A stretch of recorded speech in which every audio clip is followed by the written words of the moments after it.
Written by David Procaccino. Narrated by Mal Grio.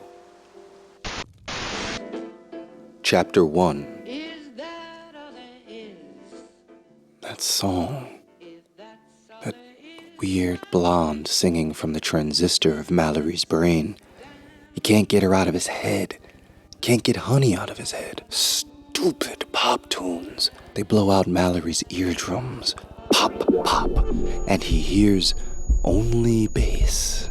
War sucks away the treble. And blood makes sideburns down his cheeks, curving to his lips. Salty, like the sea. The helicopter's cabin flashes, whirligig sparks, orange and yellow explosions. Operation Arclight? Crazy to think that. No B-52s in Cambodia. Crazy. And yet, something just hit him. A tearing. Not good. This is the moment you're supposed to feel different, right? Everything should pass before your eyes, but Mallory thinks of songs. Damned songs. Always jingling on AM Stereo 99. More music, WIBG, Philadelphia. 8,800 miles away, records are spinning, just like Mallory. Remember the dead air when the overnight DJ had to pee and go smoke dope? The station played battle songs on the 4th of July. A week later, Maria and Honey waved goodbye to him at midnight.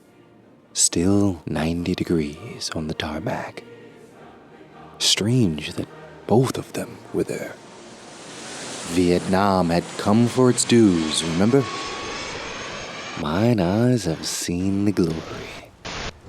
And falling through, he sees the jungle canopy, the Huey's belly ripped away. He's got the whole world in his hands. He's got the whole wide world in his hands. He's got Scotty's leg, part of it in his hands, or maybe a piece of loin or chuck. The co-pilot's dead, and George is grabbing the cyclic. But when is recess? And when's the rain going to stop? The rotor bisects the cockpit, and 1,000th of a second later, George. Now this is the way to fly. Top down, like the tropical turquoise 64.5 Mustang, sailing down Barker's Mill Road in Glenwith, Pennsylvania. Hey, Dad, look at my somersaults, look! Ruthie, she was always so happy. Not always. Not when Mallory was leaving. Never again. This is his final departure. Now it's just him and the trees. How can their leaves be so green? Shouldn't they call it Agent Green? Army stupidity. Spray the trees to expose NVA, but the leaves aren't disappearing. They're so bright that he can drink them and live forever. No one can kill Mallory. Red and green, midnight mass, 1940-something, mother and son alone in the pew. So nervous he could wet his pants. She brought him downstairs after communion to spare him another humiliation. Hadn't they had enough already? She looked old, even then, her face already caving. Don't worry, Jimmy, I didn't forget. The shotgun's right there, right under the tree. A 12 gauge for a boy. She knew where he was headed. Mallory wants Ruthie to do another somersault. It's all so green. And then, that sinking feeling comes up his throat. Soon, he'll be part of the jungle. The trees, all his life. He's been searching for trees such as these. First layer, second layer, boughs ramming the leftovers of the cabin. In his own private forest, along with glass and bone for Christmas ornaments. But who needs a garden when you can have a tree in your own skull? Everything spins like a waning world. And then, the Huey can't somersault anymore. Mallory rests upside down. His left arm stings, but thank God he writes thank you notes with his right. He wipes his eyes and sees, because they still work, that it's just a mild burn. The arm's still there. Good, because he throws with his left, always ambivalent. And what good's a father who can't play baseball if Maria gives him a son? Mallory's legs, those oaks that got him into Penn when Sister Michael Frederick nearly flunked him in physics because his father dumped her in 1935 when she still dreamed of men. His legs are still there. He can move them. And he doesn't see any bone. At least not his own.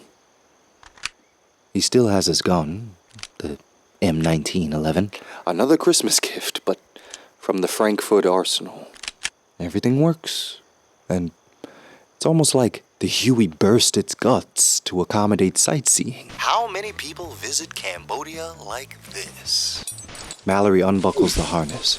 He flips down, turns himself right side up, and falls to the heaving jungle floor.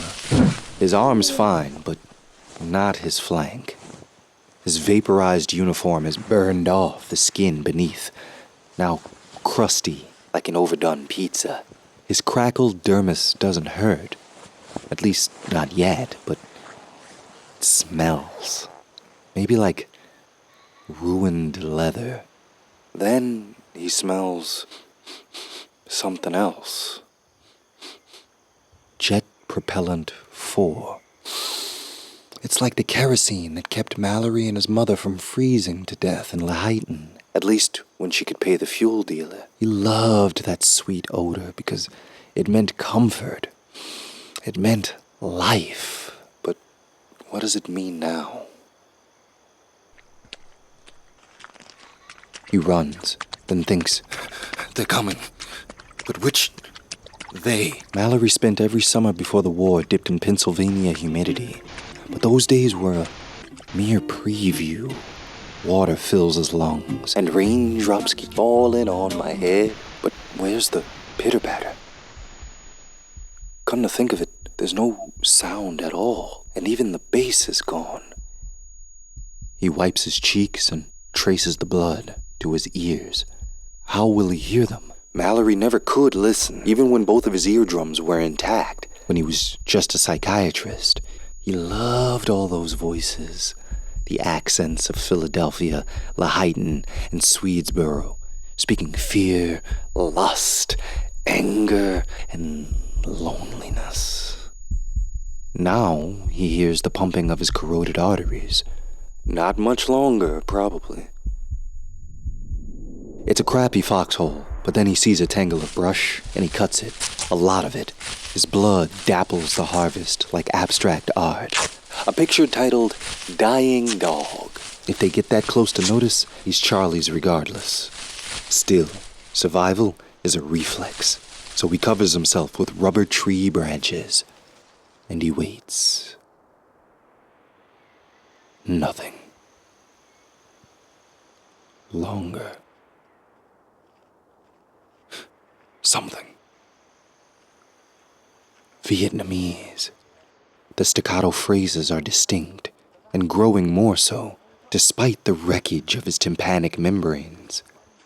It's like the entire NVA has come for Mallory. He has his sidearm's muzzle pressed like a teddy bear to his chest, and the safety's off. No one will know when Mallory pulls the trigger. Well, almost no one. If that fails, there's always his knife.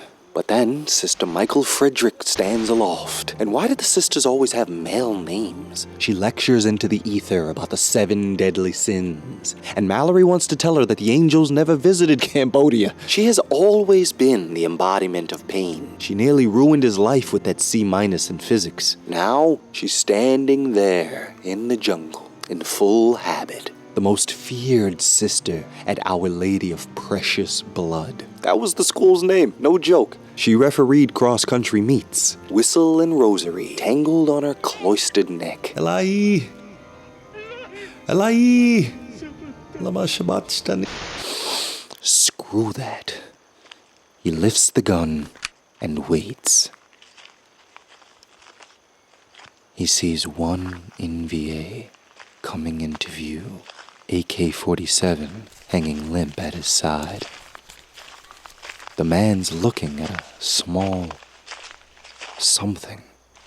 A map, maybe? Bad idea. Wait. It's a boy.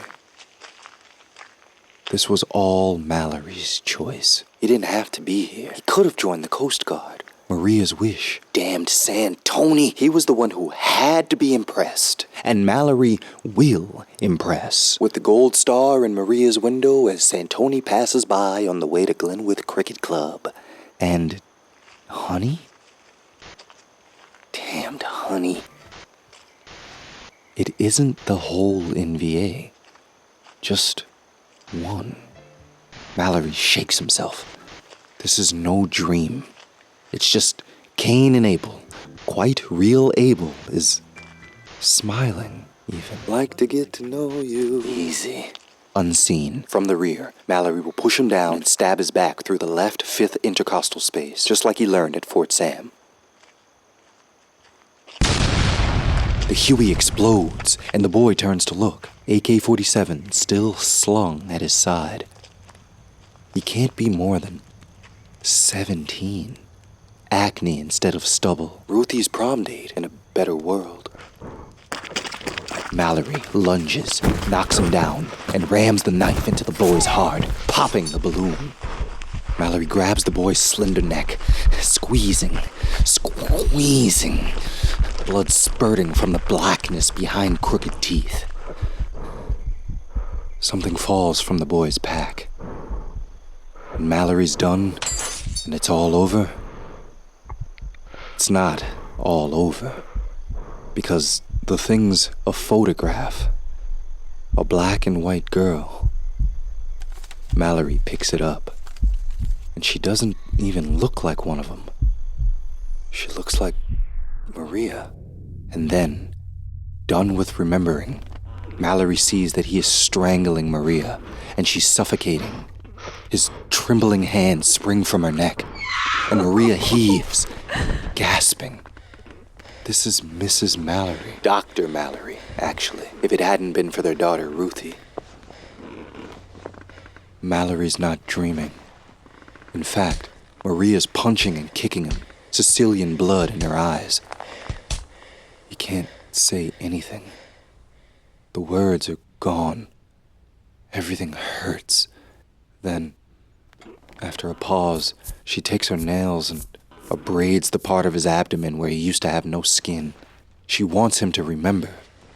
Then her head slumps back into the pillow. She's crying. After a long time, when he no longer wants to vomit from pain and shame, when he is only numb, he places his hand on her belly, thinking he might feel a kick, but she casts his arm aside and rises. She's already briefed the Santonis about maybe needing the other guest room if the bed proved too tight for her pregnant form. And there she goes. Alone, Mallory wipes the sweat from his face. He walks out the front door and down the lane to the dock. The dinghy is there, and he gets in. Rowing out to the middle of Barnstable Harbor, he takes it all in, from the Sandy Neck Lighthouse to the Pilgrim Monument, the sad glow of another day rising from the east.